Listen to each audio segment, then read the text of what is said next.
வணக்கம் உறவுகளே, மீண்டும் இன்னொரு காணொளியில் சந்திப்பதில் மிக்க மகிழ்ச்சி. வழமை போல் நானும் சார்ஜனும் இருக்கிறோம். சார்ஜன் எப்படி இருக்கிறீங்க? எப்படியெல்லாம் போகுது? நான் நல்லா இருக்கிறேன். நீங்கள் இருக்கிறோம். நேற்று கோயிலுக்கு போனான். சண்முகநாத சுவாமியின் கொடியேற்றம் 10 நாள் தொடர்ந்து இனி திருவிழா. வார சனிக்கிழமை தேர், வெள்ளி சப்பரம், சனி தேர், ஞாயிறு தீர்த்தம். அங்கே போன இடத்த ஒரு ஆள் கேட்டேன், உங்களோட வீடியோ நான் சார்ஜனை உங்களோட வீடியோவை நான் எதிர்பார்க்குறேன். நான் ஏன்னு சொன்னால் அந்த நியூஸ் தங்களுக்கு எங்கடைய பார்த்தா ஈஸியாக அந்த என்ன நடக்குன்னு தங்களுக்கு விளங்கிடுமா, அப்போ போய் அங்கே மற்ற நியூஸ்களை பார்க்க தேவையில்லைன்னு சொல்லியிருந்தார். அது கேட்கவே சந்தோஷமாக இருந்தது. உண்மையில் நீங்கள் இதுக்கு வினைக்காட்டு போய் இப்போ இங்கே நியூஸ்களில் எடுத்து தான் இதை நீங்கள் சொல்கிறது. ஆனபடியால் அது மக்களுக்கு பிரயோசனமாக இருக்குது. அந்த வகையில் இந்த வாரம் கன விஷயங்கள் நடந்திருக்கு. இந்த ஈரான் போர் ஒரு திரும்பவும் ஆரம்பிக்கிற ஒரு நிலைமையில் பதட்டத்தில் இருக்குது. அதை பற்றி சொல்லுங்க. என்னென்னா, இந்த ஈரான் போர்ன்றது ஒரு வேற காலமாக ஒரு ஒரு போர் நிறுத்தம் மாதிரி இருந்தது, எந்த வித தாக்குதலும் இல்லாமல். இப்போ கடந்த திங்கட்கிழமையிலேருந்து பார்த்தோம்னா இந்த ஐக்கிய அரபு அமீரகமாக இருக்கட்டும், அதே துபாய் போன்ற இடங்களில் எங்கெல்லாம் இந்த எண்ணெய் சுத்திகரிப்பு செய்யணும், எண்ணெய் எடுக்கணும், அங்கே எல்லாமே ஈரான் ஏவுகணை தாக்குதல்களை மேற்கொண்டு அங்கே இருக்கிற எண்ணெய் வயல் எல்லாமே பற்றி எரிஞ்சு கொண்டு இருக்குது நாள் கணக்காக. மற்றது இந்த தண்ணி கடலுக்கு நடுவிலையும் எண்ணெய் எடுப்பினேன் தானே, மிதக்கிற அந்த நிலையங்களை வச்சு தானே, அதுவும் எல்லாமே தாக்குதலுக்கு உள்ளாகி எரிஞ்சு கொண்டு இருக்குது. இப்போ ஈரான் இதன் மூலம் என்ன சொல்ல வருதுன்னா, அதாவது இந்த சவுதி, இந்த அரபு நாடுகள் எல்லாமே அவர்கள்ட்ட நாட்டில் இருக்கக்கூடிய இந்த அமெரிக்க தளங்களை இல்லாமல் செய்யணுமன்றதுக்காக தான் இதை செய்யணும். ஏற்கனவே முதல் அந்த தளங்கள் தாக்கப்பட்டது நடந்தது. அதுக்கு பிறகு இப்போ இந்த அரபு நாடுகளில் இருக்கக்கூடிய எண்ணெய் வளங்கள் தாக்கப்பட்டு கொண்டிருக்கு. ஆனால் இந்த போர் நிற்காது. இப்படியே ஒரு 2 கிழமைக்கு சும்மா போகும், திருப்ப தாக்குவார்கள், இவர்கள் திருப்ப ஈரான் மீது தாக்குவார்கள். இப்படியே ஒரு ரஷ்யா உக்ரைன் போர் மாதிரியே இப்படி போய் கொண்டு தான் இருக்கு. அதான் இப்போ 2 மாதம் கடந்துட்டுது. இது இப்போ யார் டொனால்ட் ட்ரம்பும் அந்த குழந்தை பிள்ளைகள் கதை சொன்ன மாதிரி ஒரு நேரம் ஒன்றை சொல்கிற மற்றதை சொல்கிற இப்படியே மாறி மாறி மாறி கதைச்சு கொண்டு போகிறார். அவர் சொன்னது 24 மணி நேரத்தில் இந்த சண்டை நிற்கும், நாங்கள் அவர்கள் மீது குண்டு போட்டு இந்த அழிக்க வேண்டிய விஷயங்களை அழிச்சிடுவோம், அதோடு எல்லாமே முடிஞ்சதும் ஈரான் திருப்பி தாக்கக்கூடாதுன்றது தான் சொன்னார்கள். ஆனால் இப்போ இஸ்ரேல் மீதும் தாக்குதல்கள் நடந்து கொண்டு தான் இருக்குது. இது இடைவிடாமல் இப்படியே போய் கொண்டு தான் இருக்குது. அதே நேரத்தில் அவருக்கு உள்நாட்டிலையும் பல எதிர்ப்புகள் கொண்டிருக்கின்றால் இந்த போர் நீங்கள் சொன்ன மாதிரி தொடர்ந்து கொண்டிருக்கல அவன் சிலவுகளுக்கு எக்கச்சக்கமாக அந்த நாட்டுக்கு நியமன சிலவு ஏற்பட்டு கொண்டிருக்கு. வளமையான எல்லா நாடுகளும் யூரோப்புகளும் சேர்ந்து தான் இப்படியான ஒன்று போகிறது. இப்போ இந்த முறை ஒரு நாடும் அவர்கள் எந்த நாடும் வேற இல்லை. ஏன்னா அவரே அதை ஒரு குற்றச்சாட்டா நட்பு நாடுகளையும் சொல்லியிருக்கிற அந்த நேட்டோ நாடுகளையும் கடுமையாக தாக்கி பேசின காரணம் எந்த நாட்டுகிட்டையுமே அந்த போருக்கு போகிறதுக்கான பண வசதிகளோ, ஏன்னா போறேன்னா ஒரு கிழமையில முடிகிற விஷயம் இல்லை. அப்போ கொண்டு போய் வாகனங்கள், ஆயுதங்கள், மற்றது மனித வளர்ந்து இப்போ பிரான்ஸ் உதவிக்கு போகுதுண்டா, பிரான்ஸில் வாழக்கூடியவர்கள் சண்டைக்கு போக வேண்டியிருக்கும். அப்போ அவர்கள் உயிரிழப்பு ஏற்படும். ஒரு நாடு ஒரு போருக்குள்ளே போகிறதுக்கு முன்னால் அவர்கள் தங்கள் நாட்டோட பொருளாதாரம் என்ன எல்லா விஷயத்தையும் யோசித்து தான் சண்டைக்கு போக வேண்டியிருக்கும். இப்போ எல்லாருமே பொருளாதார ரீதியில் இப்போ இந்த உலகமே இப்போ ஒரு ஸ்லோவான நிலைமையில் இருக்கிறதுனால இந்த நாடுமே முன் வரையில்லை. கனடா நிலைமையை பார்க்க, கனடான்ற நிலைமை நாளுக்கு நாள் மிக மோசமாக கொண்டு போயிருக்க எல்லாருக்குமே இந்த மன அழுத்தம் கூடிக்கொண்டே தான் போகுது. ஏனென்றா முதல் இருந்த வாழ்க்கை செலவுகளை ஒப்பிடைக்க இப்போ சரியான செலவுகளும் கடன், முக்கியமாக மக்களுக்கு கடன் கூடிக்கொண்டே போகுது. இப்போ வீடுகள் எல்லாம் மோர்கேஜ் எல்லாமே திருப்ப ரினியூவல் வருது தானே. பல பேரால் அதை என்ன சொல்கிறது, கட்ட முடியாத அளவுக்கு பல பேரோட பிரச்சனை போய் கொண்டிருக்கு. அப்போ வீடு பறி போகிற நிலைமை, இப்படி நிறைய விடயங்கள் மற்றது வேலை பறி போய் கொண்டிருக்கு. அது ஆக பெரிய பிரச்சனையாக போய் கொண்டிருக்கு. அப்போ மக்களால் ஒரு சமாளிக்க முடியலை. இப்போ ஒரு வேலை போயிட்டால் அடுத்து என்ன செய்கிறேன்னே தெரியாத நிலைமையில மக்கள் ஒரு அழுத்தத்தில் இருக்கணும். ஒரு குறிப்பிட்ட அளவில் சொல்லணுமெண்டா இப்போ வாழ்க்கைன்றது ஒரு கேள்விக்குறியாக தான் இருக்குது. கனடா மட்டும் இல்லை, உலக நாடுகள்லேயே ஒரு வாழ்க்கை, அதாவது இப்போ நீங்கள் லண்டனில் இருக்கிற ஆளை கோல் அடித்து நீங்கள் கேட்டிங்கன்னா கனடாவில் என்ன நிலைமை இருக்கோ அதை அவற்ற நாட்டு நிலைமையாக சொல்லுவேன். ஃப்ரான்ஸில் கேட்டிங்களா அதை தான் சொல்லுவேன். இப்போ உலகமே ஒரே ஒரு அழுத்தத்துக்களை தான் இருக்குது, அந்த பொருளாதார பிரச்சனைகளே தான் இருக்குது. அடுத்தது இப்போ பரபரப்பாக பேசிக்கொண்டு இருக்கிற விடயம் இந்தியா அண்ட் எலெக்ஷன். ஆனால் ஒவ்வொருத்தரும் இப்போ ஈவன் எல்லா யூடியூப் வீடியோ டிக்டாக் வீடியோக்கள்லையோ ஒவ்வொருத்தருந்த மைண்ட்லேயும் வித்தியாசமான அந்த கோணத்தில் பார்க்குறார்கள். ராகுல் காந்தியின் கட்சியோடு சேர்றது கன பேருக்கு எங்கடைய ஆக்களுக்கு அது விருப்பம் இல்லை. அப்போ அவே தங்கட கருத்து எங்கட இனத்துக்கு அவர் என்ன ஒன்றும் செய்யலை தானே. அவரை பற்றி சில பேர் இலங்கையில் கொடுத்து தண்ணி பந்தல் போட்டு கொண்டாடுற ஒரு குரூப் இருக்குது, அவருக்கு எதிராக கதைக்கிற ஒரு குரூப் இருக்குது. அதே நேரத்தில் சில பேர் எனக்கு சொல்லிச்சுன்னா ஒரு சொந்த குடும்பத்தையே அவர் டிவோர்ஸ் எடுத்து இப்படி ஒற்றுமையாக இருக்க இளைவர் நாட்டினண்டு ஒற்றுமையாக வச்சுருக்க போகிறாருன்ற கேள்வி ஒரு அந்த வீடியோலேயும் பார்த்துருக்கேன். ஒரு ஆள் எனக்கு நேராக சொன்னார். இப்படி அதே நேரத்தில் இலங்கையில் ஒரு சிலர் அந்த கச்சதீவு அவர் தான் எடுப்பன் என்று சொன்னதுக்கு எதிராகவும் சில பேர் கதைச்சிருக்கணும். இப்படி பல விடயங்கள் அவருக்கு சார்பாகவும் இருக்குது, எதிராகவும் இருக்குது. சில பேர் அவர்கிட்ட அந்த நடிகர் விஜய் என்ற ரீதியில் கனவேருக்கு விருப்பம், விஜய் என்றால் விருப்பம் தானே. அப்போ அந்த ரீதியில் அவர் வரணுமென்று எதிர்பார்க்கணும். ஆனால் சார்ஜன் என்னை பொறுத்தவரையில் இவ்வளோ காலமும் இந்தியாவில் இந்த 2 கட்சியும் தான் மாறி மாறி வந்தது. இப்போ கனடா மாதிரி லிபரலும் பிசியும் பார மாதிரி தான் இந்தியாவில் இந்த 2 கட்சியும் தான் வந்தது. கருணாநிதி ஜெயலலிதான்ற மாதிரி எம்ஜிஆர் ஜெயலலிதா எதிராக கருணாநிதி கட்சி வந்த மாதிரி இப்போ இந்த ஒரு மாற்றம் வந்தால் தான். இப்போ அனுரான்ற மாற்றம் பெரிய எங்கட நாட்டில் ஒரு கொஞ்சம் எங்களுக்கு சார்பாக வந்தது வித்தியாசமான இதுகள் வந்தது. அதே மாதிரி இந்த 2 கட்சியும் இல்லாமல் இன்னொரு கட்சி விரைக்கல. இப்போ விஜயன்ற கட்சியை பொறுத்தவரையில் இது ஒரு புது கட்சி, ஒரு ஊழலும் இன்னும் இல்லை.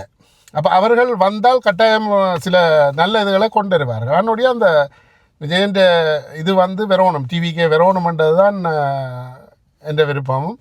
விஜய் 2 கட்சி தொடங்கின 2 வருஷத்துக்கு முதல், அதுக்கு பிறகு முதலாவது எலெக்ஷன், அதில் 234 தொகுதிகள்லேயுமே வேட்பாளர்களை நிறுத்தி 108 தொகுதிகளில் வின் பண்ணி மெஜாரிட்டிக்கு 118 தேவை.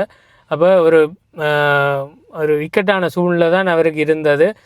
அதையும் தாண்டி அவர் இந்த திமுக அதிமுகன்னு சொல்கிறதில் திமுகவில் இருக்கக்கூடிய இந்த விடுதலை சிறுத்தைகள் சொல்லக்கூடிய திருமாவளவனில் இந்த 2 சீட், காங்கிரஸில் ஒரு கொஞ்சம் 5 சீட், அப்படி கொஞ்சம் கொஞ்சமாக அந்த கூட்டணியில் இருந்த கட்சிகளை தன்னோட இணைச்சி இப்போ ஆளுநரை சந்தித்து தன்னுடைய பெரும்பான்மையை 120 ஆசனங்களை காண்பித்து அவர் இப்போ நாளைய தினம் 10 மணிக்கு தமிழ்நாட்டினுடைய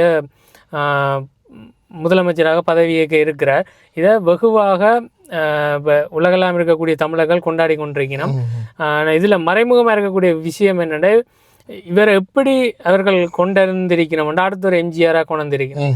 அது எம்ஜிஆர் முதலமைச்சர் ஆகிய அவருக்கு வயது 60, விஜய் நாளை முதலமைச்சர் ஆக போகிற அவருக்கு வயது 51.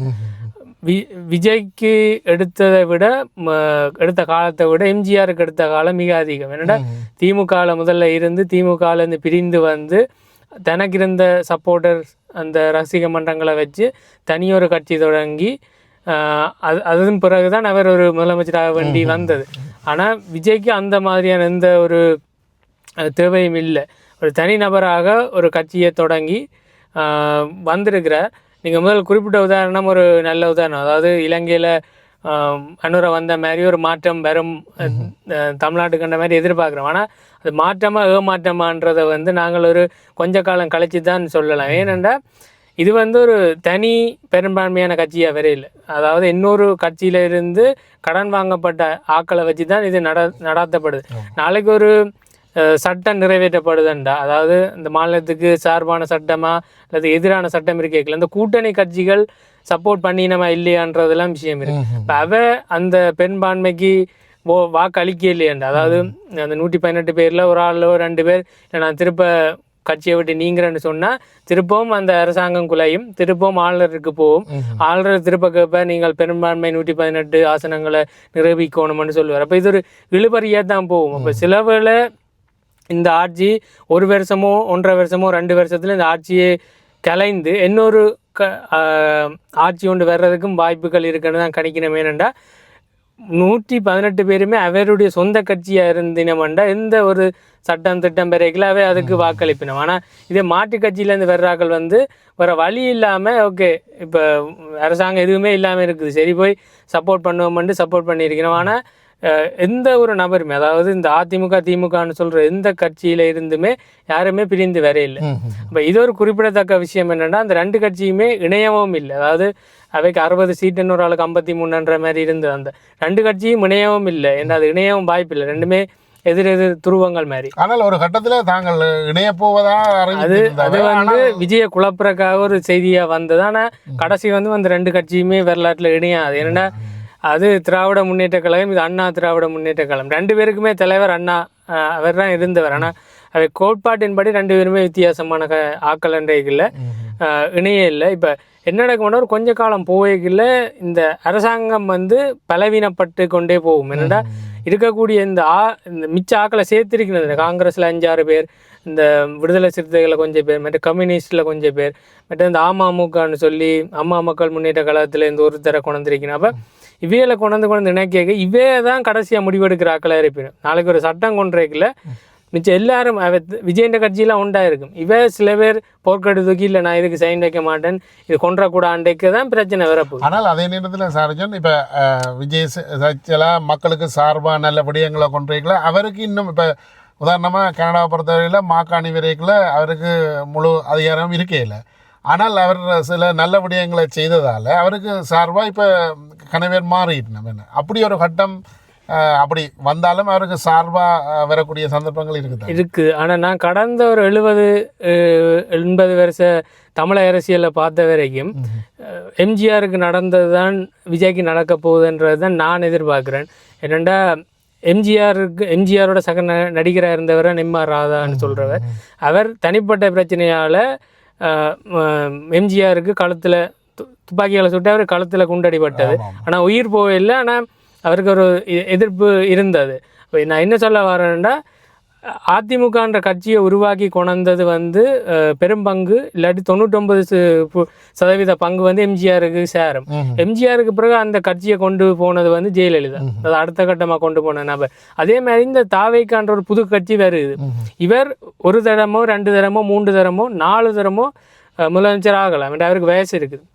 அப்போ இவர் எத்தனை தடவை முதலமைச்சர் ஆகலாம். ஆனால் இதுக்கு பிறகு இந்த கட்சி வந்து ஆட்ட கையில் போகுதுன்ற ஒரு விஷயம் இருக்குது. எனக்கு என்னை பொறுத்த வரைக்கும் விஜய் என்ற அந்த ஒரு பெரிய ரசிக பிம்பம் இருக்குது தானே, விஜய்க்காக போல ஓட்டு விழுமன்று இருக்குது தானே, அந்த விஜயை வைத்து ஒரு பிம்பத்தை உருவாக்கி இருக்கணும். அப்போ விஜய்க்கு பிறகு இந்த கட்சி யாருக்கு போகுதுன்றதெல்லாம் ஒரு விஷயம் இருக்கு. ஏன்னா இயற்கையாக மரணம் எய்தினது வந்து எம்ஜிஆர். ஆனால் அப்படி அவர் இருக்கும்போதே அவருக்கு உயிருக்கு பல அச்சுறுத்தல்கள் இதில் எல்லாம் இருந்தது. அதே மாதிரி விஜய் இப்படியே விட மாட்டார். விஜய்க்கு இனித்தான் ஆபத்துகளும் சிக்கல்களும் கூட இருக்குது. என்னென்னா யார் பலமாக இருக்கணும் அவையை தான் அழிக்கிறதுக்கு யோசிக்கணும். இப்போ இந்த திமுக அதிமுக சும்மா இருக்காது. 2 பேருமே வந்து இந்த ஒரு கட்சி வளரக்கூடாதுன்றத மிகப்பெரிய என்ன ஒரு என்ன சொல்கிற ஒரு ஏற்பாடுகளை செய்வினோம். அதாவது இந்த கட்சி எப்படி அழிக்கலாம், என்னென்ன அவதூறுகளை பெறப்பலாம்ன்றதில் இருப்பினும் இது ஒரு புது கட்சி இருக்கிற எல்லாருக்குமே வந்து அந்த அரசியல் அனுபவம் இல்லை. அப்போ இனி வந்து தான் ஒரு அமைச்சர்கள் மந்திரியாகல ஒரு மக்கள் சேவைகளை செய்யக்கு தான் அனுபவங்கள் வரும். அப்போ இது இன்னும் கனகாலம் போயிருக்கு. ஏன்னா கட்சி தொடங்கி 2 வருஷம் முதல் தரம் ஆட்சி அமைக்கணும். இப்போ நாங்கள் இதை ஒரு அனுர ஆட்சி மாதிரி தான் நாங்கள் முந்தி அந்த அனுர வரைக்கும் ஒரு வீடியோ காட்சி நான் அதை என்ன நடக்குதுன்னு பார்ப்போம்ட்டு அதுக்கு பிறகு தான் எங்களுக்கு தெரிஞ்சு. அது மாதிரி ஒரு 6 மாதமோ இல்லாட்டி 8 மாதமோ 1 வருஷத்துக்கு பிறகு தான் நாங்கள் சொல்லலாம் இந்த ஆட்சி என்ன மாதிரி போகுது. அதாவது இந்த ஃபியூல் ப்ரைஸஸ் வந்து உலகம் எல்லாம் பெட்டி ஒரு பிரச்சனையை கொடுத்து கொண்டிருக்கு. இப்போ இங்கேயும் வாகனத்தில் நாங்கள் முந்தி 60 ரூபா கிடச்சி இப்போ $100 இன்னும் கூடிக்கொண்டு போகும் போல போக்க பார்க்க. அதே நேரத்தில் இந்த ஃப்ளைட்டுகள் எல்லாம் யூரோப்லேயே இருக்கட்டும், இப்போ இங்கேயே கனடா எல்லாம் கியூபா அதுகள் எல்லாத்தையும் கேன்சல் பண்ணிட்டோம். என்னால் அந்த ஏர் ஃபியூல் வந்து சரியான தட்டுப்பாட்டில் இருக்கிறபடியால் எப்படியே நிலைமை போனால் இப்போ இந்த டூரிஸ்ட் இப்போ சம்மர் வருகிறது ஆக்கள் எல்லாம் சரியாக கஷ்டம் போகிறது. அப்போ இந்த டூரிஸ்ட் இந்த நிலைமைகள் என்னவா இருக்குமென்று எதிர்பார்க்குறீங்க? எல்லா நிலைமையும் முதல் சொன்ன மாதிரி தான். இனி உலகத்தில் இப்போ நீங்கள் கனடாவுக்குள்ளே இவ்வளோ சிக்கல் இருக்குல்ல. இப்போ ஃப்ளைட் எடுத்து கொண்டு போய் வெக்கேஷனும் எங்கே போனோமோ அந்த நாட்டில் நீங்கள் பார்த்தீங்கன்னா இதே இந்த ஃபியூயல் பிரச்சனை அதுகள் இருக்க போகுது. இப்போ ஸ்ரீலங்கா போனான்னு எங்கே போனான்னு இதே பிரச்சனையே இருக்க போகுது. அப்போ உலகளாவிய ரீதியில் இது இந்த போர் நிற்கும் வரைக்கும் இந்த பிரச்சனை நடந்தோண்டான்னு இருக்கும். அதை தவிர்க்கவே இல்லை. அடுத்தது மிக முக்கியமான விஷயம், இந்த புதுசாக ஒரு வைரஸ் ஒன்று பரவி கொண்டு இருக்குது. கண்டா வைரஸ்ன்னு சொல்லி அது கனடாவில் இருக்கிற 10 பேருக்கு பரவி இருக்குன்னு சொல்லி இருக்கணும். அதாவது அந்த கப்பலில் போன ஆக்களுக்கு இங்கே வந்து பரவி இருக்கண்டு. அது 3 பேர் இறந்ததா சொன்னவே.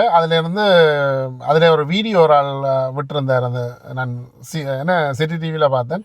அழுது விட்டுருந்தார். என்னால் அவர்களுக்கு உள்ளுக்கு இருக்கிற அவ்வளோ பேருக்கும் பயமாக இருந்தது. என்னால் அது சரியான தாக்கத்தை உண்டுபடுத்த மாட்டேன். ஆனால் வேர்ல்டு ஹெல்த் ஆர்கனைசேஷன் அது பெரிய அளவில் பாதிக்காதன்ற மாதிரி சொல்லியிருக்கிறார்கள். கொரோனா வரைக்கும் இப்படி தான் சொன்னவன். இப்போ இந்த நடந்த அழிவு எல்லாருக்கும் தான் தெரியும். என்னென்னா இது தொடர்ந்து இப்படியான வைரஸுகள் வந்து கொண்டு தான் இருக்கும். இந்த நோய்கள் அது கணக்கு ஏற்கனவே எங்களுக்கு இப்போ எக்கச்சக்க போர், அதால் இந்த எரிபொருள் பிரச்சனை இருக்குது. இப்போ கடைசியாக வைரஸும் வந்துட்டு இப்படியே போச்சுன்னா என்னண்டு இப்போ அடுத்த இன்னொரு 3 ஒரு கற்பனைக்கு வச்சுக்கொள்ள, நீ அடுத்த ஒரு 3 வருஷத்துக்கு திருப்பம் கொரோனாவில் வீட்டுக்கு முடங்கினா வாழ்க்கை எப்படி இருக்கும்? இன்னும் கஷ்டமாகும்.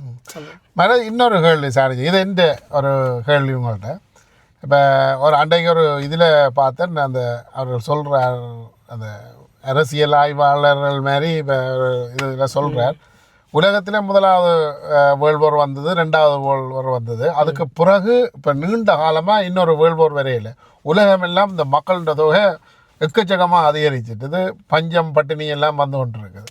அதனுடையால் இன்னொரு வேர்ல்ட் வார் வந்தால் தான் இந்த உலகம் திரும்ப மாறுமன்ற மாதிரி. அதை பற்றி உங்களோட கருத்து? உண்மையாக சொன்னால் போர்கள் வந்து, அதாவது இந்த உலகத்தில் நடக்கிற உண்மையாக சொன்னால் ராமாயண போரில் இருந்தே நான் சொல்லுவேனா இருந்தால், போர்கள் எதுவுமே சும்மா சாதாரணமாக உண்டான விஷயங்கள் இல்லை. எனக்கு தெரிஞ்சு இந்த உலகத்தில் எந்த போர் நடந்தாலும் அதுக்கு பின்னால் மிகப்பெரிய ஒரு ஆழமான காரணமும் விஷயங்களும் இருக்கும். இந்த ஒரு போர் வந்து ஒரு காரணத்துக்காக நடக்காது. அதுக்கு பின்னால் மறைமுகமாக பிரச்சனைகள் நடக்கும். 1ஆம் உலகப் போர் நடந்ததுக்கு மிக முக்கியமான காரணம் என்னென்னா, இந்த மன்னராட்சிகள் உலகத்தில் அந்த 1ஆம் 2ஆம் உலகப் போரில் நடந்த காரணம் வந்து உலகம் ஃபுல்லாகவே மன்னராட்சியை முடிவுக்கு கொண்டு வந்து இந்த ஜனநாயக இந்த சட்டம் பாராளுமன்றம் இருக்குது தானே, இந்த ஆட்சியை கொண்டு வர்றதுக்காக நடந்த விஷயம்தான் இந்த 1ஆம் 2ஆம் உலகப் போர்களும். அந்த ஐரோப்பாவில் ஒவ்வொரு நாடுகளும் சின்ன சின்ன நாடுகளும் மிகப்பெரிய ஒரு மன்ன பரம்பரைகளே இருந்தது. அதெல்லாம் உடைச்சி ஒரு சின்ன சின்ன நாடுகளாக மாற்றி நடந்தது தான் அந்த ஒரு போர். இப்போ 3ஆம் உலகப் போர் எதனால் நடக்குமெண்டா, யார் அடுத்த வல்லரசு, நிறைய பேர் இந்த இதாக சொல்லியிருப்பேன், 3ஆம் உலகப் போர்ன்றது தண்ணிக்காக தான் இந்த போர் நடக்கும். உண்மையாச்சுன்னா 3ஆம் உலகப் போர்ன்றது வந்து இந்த உலகத்தை நீ அடுத்த ஒரு 100 வருஷத்துக்கு இல்லை 50 வருஷத்துக்கு யார் ஆள போயினோம்ன்றதுக்கான ஒரு அதிகார போட்டிக்காக தான் நடக்கும். அது ஏற்கனவே நடந்து கொண்டு இருக்கு. அதாவது போரண்டேக்கு இந்த பக்கம் 10 நாடு, அந்த பக்கம் 10 நாடு சேர்ந்து அடிபடுறது, அங்கே நடக்கும் போர்கள் அது ஏதோ ஒரு நேர்கோட்டில் வந்து ஒரு போராக நடக்கும். என்னடா ஏற்கனவே எனக்கு தெரிஞ்சு இந்த உக்ரைன் ரஷ்யா போர் நடந்து கொண்டு இருக்குது. இப்போ இந்த பலஸ்தீன் மற்றது இந்த இஸ்ரேல் வந்து இப்போ லெபனானை தாக்கி அழிச்சு கொண்டிருக்கணும், அது நடந்து கொண்டு இருக்குது. இங்கே ஈரான் பார்த்தா இங்கே தாக்கி கொண்டிருக்கு. அப்போ ஒரு 3 களத்தில் சண்டை நடந்து கொண்டிருக்கு. இப்போ ஆசியாவில் மட்டும்தான் ஒன்றும் இல்லை. இப்போ ஆசியாவிலேயும் சீனாவோ ஏதோ நாடோ ஏதோ தாக்கி திருப்பம் தொடங்கிட்டேன்டா இது எல்லா இடத்தையுமே பாதிக்கும். அதாவது என்னை பொறுத்த வரைக்கும் 3ஆம் உலகப் போர் தவிர்க்கப்பட்டு கொண்டு போவதே தவிர, ஆனால் கட்டாயம் ஏதோ ஒரு விதத்தில் நடக்கும். அது மிகப்பெரிய ஒரு அழிவில் போய் முடிஞ்சு இந்த உலகம் வந்து ஒரு சமநிலை ஆகும் வரைக்கும் அது நடந்து. தாக்குதல் இந்த கப்பல்கள் அப்படி நீர்மூழ்கி கப்பல் ஸ்டார்ட் பண்ணி இப்போ பார்த்தீங்கன்னா ட்ரோன் தாக்குதல், அந்த டெக்னாலஜி எல்லாம் வளர்ந்து ஒவ்வொரு போரும் வந்து வித்தியாசமாக போய் கொண்டிருக்கு. இனி எல்லா நாடுகளும் நியூக்ளியர் வச்சிருக்கணும். அந்த இப்போ வளர்ந்த நாடுகள், கூடுதலான நாடுகள், அமெரிக்கா, ரஷ்யா, சைனா, அப்படி. அப்போ அடுத்த போர் வந்தால் பெரிய ஒரு அழிவை தான் சந்திக்கும். அது எந்த மாதிரி மாறுமண்டு ஒருத்தருக்கும் தெரியாது. மீண்டும் இன்னொரு காணொலியில் சந்திக்க போகிறோம். மறந்துவிடாதீங்க, நான் வளமையாக சொல்கிற மாதிரி தான் எங்களோட சேனலை சாரியன் வியூஸ் கனடா அண்ணா விலாக் ஷேர் பண்ணுங்கோ, சப்ஸ்கிரைப் பண்ணுங்கோ, நல்ல கருத்துக்களை பதிவு செய்யுங்கோ, உங்களோட கருத்துக்களை பதிவு செய்யுங்கோ. மீண்டும் இன்னொரு காணொலியில் சந்திப்போம். நன்றி, வணக்கம்.